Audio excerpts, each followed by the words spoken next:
तुमने वासना के संबंध में बहुत कुछ सुना है। सदियों से पंडितों ने, पुरोहितों ने और तथाकथित महात्माओं ने तुम्हें केवल एक ही बात सिखाई है, वासना बुरी है, वासना पाप है, वासना तुम्हें नरक में ले जाएगी। उन्होंने तुम्हारे भीतर वासना के प्रति एक गहरा डर, एक गहरा अपराध बोध पैदा कर दिया है। परिणाम क्या हुआ? क्या मनुष्य वासना से मुक्त हो गया?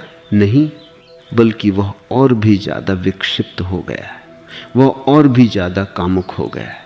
तुम जितना किसी चीज को दबाते हो, वह उतनी ही ताकत से तुम्हारे भीतर उठती है। लेकिन आज मैं तुमसे एक बिल्कुल अलग बात कहने जा रहा हूं। क्या तुमने कभी सोचा है कि जो वासना तुम्हें नीचे गिरा सकती है, वही शक्ति तुम्हें ऊपर भी उठा सकती है? ये जानकर तुम्हें हैरानी होगी, लेकिन यह सत्य है कि जिन क्षणों में मन सबसे अधिक व्याकुल होता है, वासना से अंधा हो रहा होता है, ठीक उन्हीं क्षणों में तुम्हारे भीतर ब्रह्म का बीज भी छिपा होता है। यही वह परम रहस्य है जिसे जानकर पूरब के ऋषियों ने, तांत्रिकों ने आत्म साक्षात्कार किया, और यही वह रहस्य है जिसे पश्चिम में लियोनार्डो दा विंची जैसे महान कलाकारों ने साधा।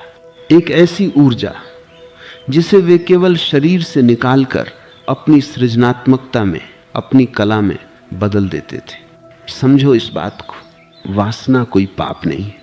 यह जीवन की सबसे प्राचीन, सबसे शक्तिशाली ऊर्जा है।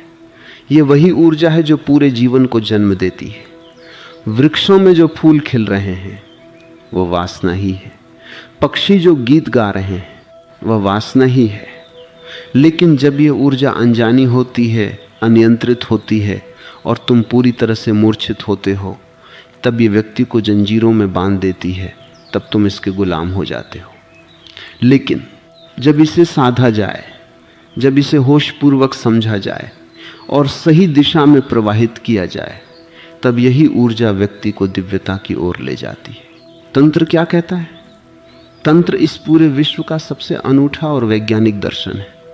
तंत्र तुमसे यह नहीं कहता कि तुम्हारे भीतर जो अग्नि जल रही है उसे बुझा दो। तंत्र कहता है उस अग्नि को बुझाओ मत, उसे दिशा दो, उसे आत्म चेतना में रूपांतरित करो। वासना को दबाना नहीं है, उसे मारना नहीं है, बल्कि उसका कीमियाई रूपांतरण करना है। इसे एक उदाहरण से समझो। जब नदी की कोई तेज धार बहती है, तो यदि वह अनियंत्रित हो तो वह बाढ़ लाती है, वह गांव के गांव नष्ट कर देती है। लेकिन अगर तुम उसी नदी की धार को एक दिशा दे दो, उस पर एक बांध बना दो, तो वही धार टरबाइन को घुमाकर बिजली बन जाती है। जो नदी पहले विनाश कर रही थी, वही नदी अब प्रकाश दे रही है। वासना भी बिल्कुल वैसी ही नदी है। हमारे प्राचीन भारत की परंपराएं, विशेषकर तंत्र और योग, सदैव उस बात को जानती थी जिसे आज की दुनिया या तो नज़रअंदाज करती है या जिससे डरती है। वे जानते थे कि वासना कोई शत्रु नहीं, बल्कि एक साधन है। यह एक मार्ग है चेतना की सबसे ऊंची अवस्था तक पहुंचने का। द्वैत से लेकर उपनिषदों तक हर परंपरा ने इस यौन ऊर्जा को लेकर अलग अलग दृष्टिकोण रखा। लेकिन एक बात बिल्कुल स्पष्ट थी, यह शक्ति इतनी गहरी है कि इसे समझे बिना आत्मज्ञान संभव ही नहीं है। तंत्र का एक बहुत गहरा दर्शन है, यथो जगत ततः स्पंदनम। इसका अर्थ है कि जहां से यह पूरा संसार उत्पन्न हुआ, वहां सबसे पहले एक स्पंदन था, एक कंपन था। और यह कंपन, यह मूल ऊर्जा काम यानी यौन ऊर्जा के रूप में भी व्यक्त होती है। मंदिरों में जो तुम शिव और शक्ति का मिलन देखते हो, वह कोई साधारण शारीरिक मिलन का प्रतीक नहीं है। यह उस ब्रह्मांडीय मिलन का गहरा रहस्य है जहां चेतना और ऊर्जा एक हो जाते हैं। यह मिलन ही इस पूरी सृष्टि का कारण है। एक तांत्रिक साधक इसी ऊर्जा को अपने भीतर जागृत करता है।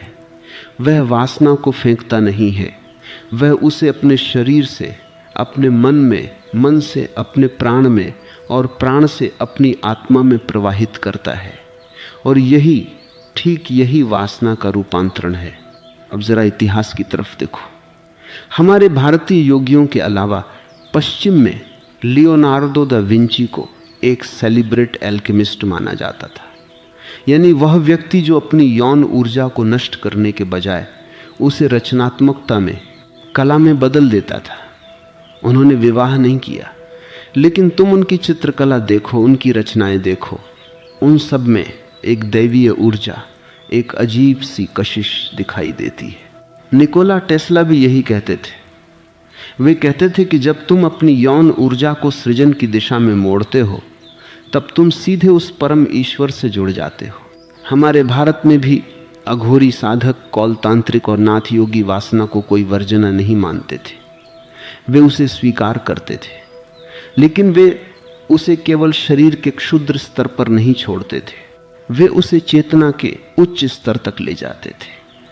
तांत्रिक ग्रंथ जैसे कामकला विलास और कुलार्णव तंत्र में वर्णन मिलता है कि जब साधक अपने भीतर उठती हुई वासना को साक्षात देख लेता है, उसे बिना डरे समझ लेता है और फिर उसे ऊपर की दिशा में मोड़ता है, तभी वह वीर्य की रक्षा नहीं बल्कि ऊर्जा की रक्षा करना सीखता है। यहाँ एक सबसे महत्वपूर्ण बात समझनी होगी। तंत्र कभी रिप्रेशन यानी दमन की बात नहीं करता। जो लोग अपनी वासना को दबाते हैं वे पागल हो जाते हैं।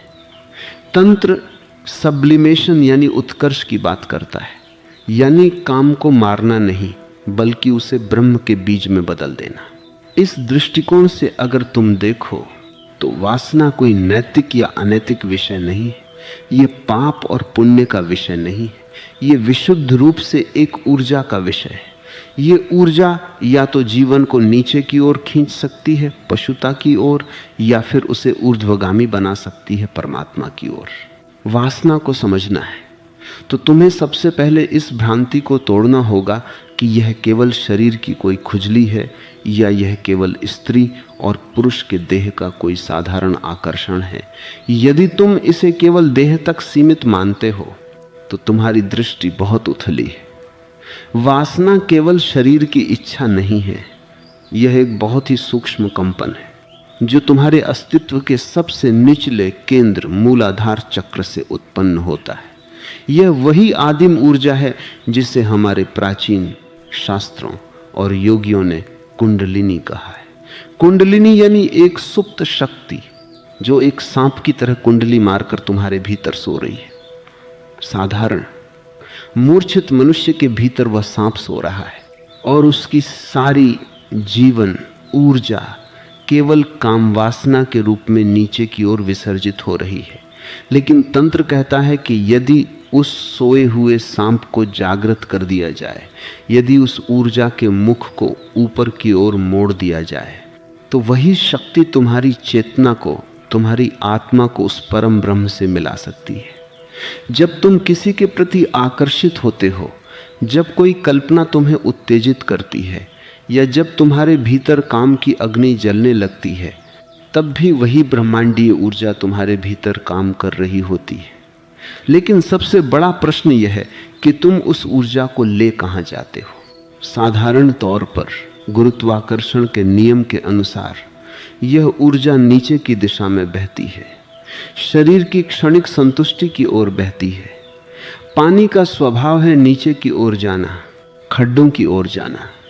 लेकिन योग और तंत्र का पूरा विज्ञान ही यह है कि इस पानी को नीचे जाने से रोका जाए और इसे पहाड़ों की चोटी की ओर, सहस्रार की ओर ले जाया जाए। मूलाधार से लेकर सहस्रार तक तुम्हारे भीतर 7 ऊर्जा के केंद्र हैं, 7 चक्र हैं, और हर चक्र पर पहुंचकर यह वासना एक नई शक्ति में, एक नई चमत्कार में बदल जाती है। कल्पना करो कि वासना एक उफनती हुई नदी है। यदि तुम उस नदी को खुला छोड़ दो तो वह या तो बाढ़ लाएगी, तुम्हारे जीवन को नष्ट कर देगी, तुम्हें पागल कर देगी। लेकिन अगर तुम उस नदी के चारों ओर बांध बना दो, उसे एक सचेत दिशा दे दो, तो वही नदी तुम्हारे जीवन में प्रकाश पैदा कर सकती है। तंत्र इसी सचेत नियंत्रण को ऊर्जा का रूपांतरण कहता है।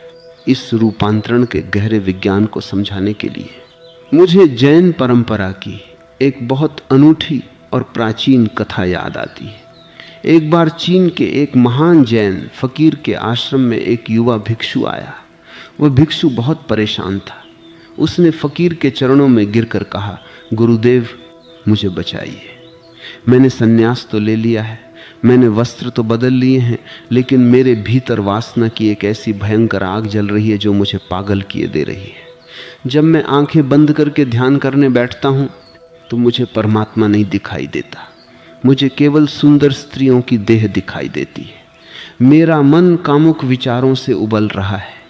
मैं इस शरीर को नष्ट कर देना चाहता हूँ, मैं इस वासना को मार डालना चाहता हूँ। मुझे कोई कठोर तपस्या बताइए ताकि मैं अपनी इन इच्छाओं का गला घोंट सकूं। वह युवा भिक्षु रो रहा था और अपने भीतर एक गहरे अपराध बोध से भरा था। वे जैन फकीर जोर से हंसे। उनकी हंसी में कोई व्यंग्य नहीं था, बल्कि एक गहरी करुणा थी। उन्होंने कहा, पागल, तू उस आग को क्यों बुझाना चाहता है जो तुझे जीवन दे सकती है? आग बुरी नहीं है, बस तुझे उस पर भोजन पकाना नहीं आता, इसलिए तू अपने ही हाथ जला रहा है। वासना को मार मत, उसे एक दिशा दे। फकीर ने उस युवा भिक्षु को एक हथौड़ा और एक छेनी दी और उसे आश्रम के पीछे एक विशाल पत्थर के पास ले गए। फकीर ने कहा, आज से तेरा यही ध्यान है।